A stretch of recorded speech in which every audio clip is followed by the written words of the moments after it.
அண்மை செய்தி. டெல்லி புறப்பட்டு இருக்கிறார் முதலமைச்சர் மு.க. ஸ்டாலின். நிதி ஆயோக் கூட்டத்திற்கு வர மத்திய அரசு அழைப்பு விடுத்த நிலையில்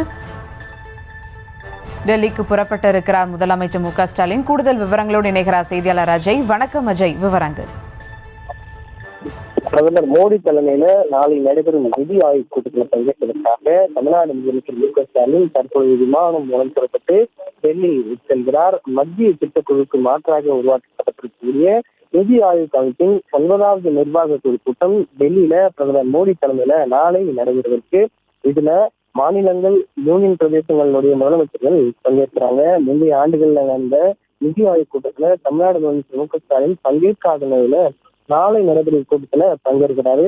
சமூகத்திற்கான நியாயமான நிதி உரிமையை நிதி ஆயோக் கூட்டத்துல வெளிப்படுத்த 24ஆம் தேதி டெல்லி செல்கிறேன் என அண்மையில சமூக வலைதளங்களை முதலமைச்சர் மு.க. ஸ்டாலின் பதிவிட்டது குறிப்பிடத்தக்கது.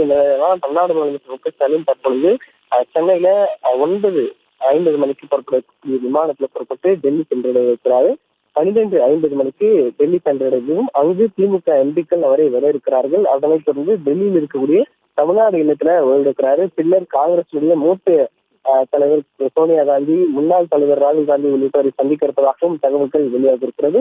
சமூகத்திற்கான நிதி தொடர்பாக சில மத்திய அமைச்சர்களையும் முதலமைச்சர் மு.க. ஸ்டாலின் சந்திக்க இருப்பதாக தெரிவிக்கப்பட்டிருக்கிறது. இதைத் தொடர்ந்து நாளை காலை 9 மணிக்கு டெல்லி பாரத் மண்டலத்தில் நடைபெறக்கூடிய நிதி ஆயோக் கூட்டத்தில் முதலமைச்சர் மு.க. ஸ்டாலின் சமூகத்திற்கான ஒருங்கிணைந்த கல்வி, அதாவது சம்ஸ்கிருத் சிக்ஷா என்று சொல்லக்கூடிய அந்த நிதி மற்றும் பேரிடர் நிதி உள்ளிட்ட நிலுவைகள் குறித்து மத்திய அரசை விடுவிக்க வேண்டும் எனவும் அந்த கூட்டத்துல வெளியிட்டுவாரான தகவல்கள் வெளியாகிறது. இந்த கூட்டத்திற்கு பிறகு நாளை இரவு சென்னை திரும்புவாரென தகவல்கள் தெரிவிக்கப்பட்டிருக்கிறது.